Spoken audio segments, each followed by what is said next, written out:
नमस्कार, मैं हूं प्रियंका। एनडीटीवी ग्राउंड रिपोर्ट देख रहे हैं आप।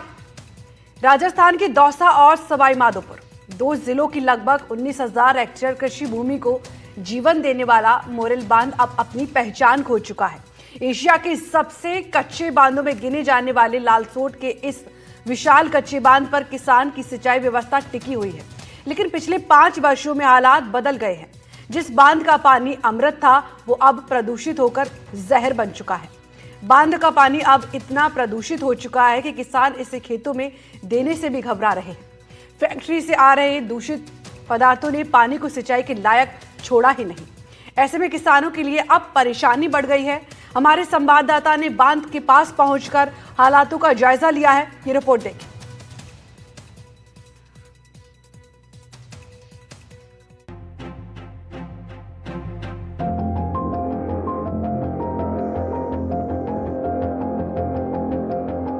मोरेल बांध, वो बांध जो कि दौसा और सवाई माधोपुर जिले की लगभग 19,000 हेक्टेयर भूमि को जीवन देता है, जिससे इन जमीनों के किसानों की फसलें लहलाती हैं। वो बांध जो कि यहाँ की भूमि के लिए जीवनदायिनी बना हुआ है। ये वही मोरेल बांध है जिसने कच्चा कहे जाने पर भी फसलों को पकाने में अपनी अहम भूमिका निभाई है। फसल की बुआई कर रहे दौसा और सवाई माधोपुर जिलों के हजारों किसान बीते कई दिनों से नहरों में पानी छोड़े जाने का इंतजार कर रहे थे और अब एशिया के सबसे बड़े कच्चे डैम मोरेल बांध की नहरों में शीघ्र ही किसानों के लिए पानी छोड़ा जाएगा। लेकिन कहने को तो किसानों के चेहरे पर खुशी की लहर होनी थी, पर अब वक्त बदल गया है और अब किसानों के चेहरे पर चिंता की लकीरें बढ़ गई हैं। मोरेल डैम का दूषित पानी है, बिल्कुल भी गाँव वाले ले नहीं रहे हैं। 55 गाँव में पानी जा रहा है इसका। गांव वालों ने मना कर रखा है। कोई ने बोर कटवा लिया, कोई ने एनीकट खोद लिया। अब इस पानी को रोका जाए दूषित को। इस साल भी इंद्रदेव की मेहरबानी से किसानों को पर्याप्त सिंचाई जल मिलने की उम्मीद जताई गई थी, लेकिन पिछले 5 सालों में हालात बदल गए हैं। बांध का पानी अब इतना प्रदूषित हो चुका है कि किसान इसे खेतों में देने से घबरा रहे हैं। जो पानी कभी अमृत था, वो अब प्रदूषण की वजह से जहर बन गया है। इस समय हम मोरेल डैम पर मौजूद हैं, जिसे छतरी भी कहा जाता है। एक बार सभी से बोलूँगा कि दिखाना चाहें कि ये मोरेल डैम है और पूरी तरह से यहाँ पर ये जो उसका भराव है वो पूरी तरह से क्षमता का पूरा भराव है। करीब 32 फीट की इसकी जो क्षमता है वो बताई गई है। साथ के अंदर यहाँ पर बड़ी तादाद के अंदर मछली पालन भी होता है। साथ के अंदर यहाँ से किसानों की जो लाइफलाइन कहा जाता है, इस मोरेल डैम को कहा जाता है। यहाँ से करीब 55 गाँवों के जो किसान हैं उनकी यहाँ पर जो सप्लाई है किसानों की, जो खेतों की और जो कृषि के लिए यहाँ से पानी जाता है, वो करीब 55 जो गांव हैं उनके किसानों को जाता है। करीब 12,600 के करीब हेक्टेयर भूमि इस मोरेल डैम से सिंचाई होती है। एशिया के सबसे बड़े कच्चे बांधों में गिने जाने वाले लालसोट के इस विशाल कच्चे बांध पर किसानों की सिंचाई व्यवस्था टिकी हुई है। इससे पहले हम आपको परेशानी बताएं, ये जान लीजिए। मोरेल बांध मोरेल नदी पर बना हुआ है। राजस्थान के लालसोट शहर में कांकरिया गांव के पास में ये बांध बना हुआ है। ये एक मिट्टी का बांध है जो कि एशिया का सबसे बड़ा कच्चा बांध है। ये बांध साल 1952 में बनाया गया था और इसका मुख्य उद्देश्य सिंचाई था। बांध की लंबाई करीबन 5,364 मीटर है, यानी जिस बांध का मुख्य काम सिंचाई था वो ही अब पूरा नहीं हो पा रहा है। मोरेल बांध का पानी अब गंभीर प्रदूषण की चपेट में है।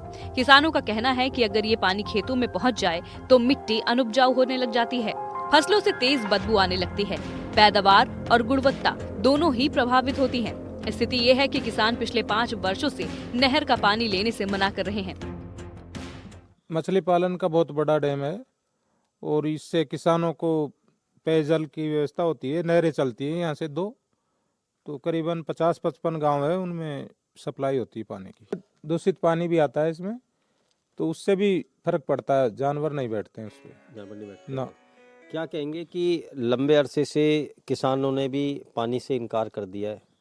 ये क्या है, धीरे धीरे इसकी परत जम जाती है ना, तो फसल कमजोर होने लग गई, तो इसलिए किसान भी पानी लेना ज़्यादा नहीं देते हैं पानी फसल में। हमारी रिपोर्ट में सामने आया कि प्रदूषण की वजह जयपुर का सीवरेज और सांगानेर की टेक्सटाइल इंडस्ट्री है। इन इंडस्ट्री का पानी मोरेल बांध में मोरेल नदी के जरिए आता है। जयपुर के सीवरेज का गंदा पानी और सांगानेर स्थित रंगाई छपाई उद्योगों का केमिकल युक्त अपशिष्ट मोरल नदी के साथ में बांध में पहुंच रहा है और इन्हीं रसायनों की वजह से बांध का पानी जहरीला हो रहा है। सिर्फ यही नहीं, लेकिन परेशानी सिर्फ ये नहीं है। मोरल बांध पहले प्रवासी और स्थानीय पक्षियों से गुलजार रहा करता था। अब पक्षियों की संख्या में भी 70% तक की गिरावट आ गई है। बांध की भराव क्षमता पहले 32 फीट थी। पिछले 2 वर्षों से 31.8 फीट पानी अधिक हो गया है। इसके कारण किनारों पर पक्षियों के बैठने की जगह ही नहीं बनती, जिसकी वजह से पक्षियों की संख्या में लगातार गिरावट हो रही है। वहीं नहाने के बाद में लोग भी बीमार हो रहे हैं। बांध में नहाने वाले पशुओं में त्वचा संबंधी रोग, संक्रमण और एलर्जी भी फैलती जा रही है। आसपास के निवासी बताते हैं कि बांध के पानी से इतनी भयंकर बदबू आती है कि हवा में भी फार्मलिन जैसी गंध फैली रहती है। दूसरी ओर जब एसडीएम से बात की तो उनका कहना है कि ये राज्य स्तर का मामला है। किस तरह का ट्रीटमेंट प्लांट लगेगा और प्रदूषण रोकथाम की योजना कैसी होगी, इसका निर्णय राज्य सरकार पर ही निर्भर है। यानी साफ साफ उन्होंने मुद्दे से पल्ला झाड़ लिया।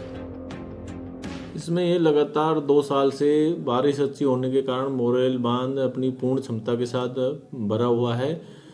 तो पानी फुल भरा होने की वजह से हो सकता है कि पक्षी नहीं आ रहे।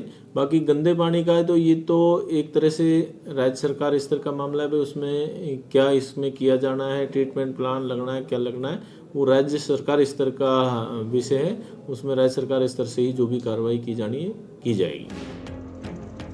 अब किसानों का कहना है कि अगर जल्द से जल्द समाधान नहीं हुआ तो सिंचाई भी पूरी तरीके से ठप हो सकती है।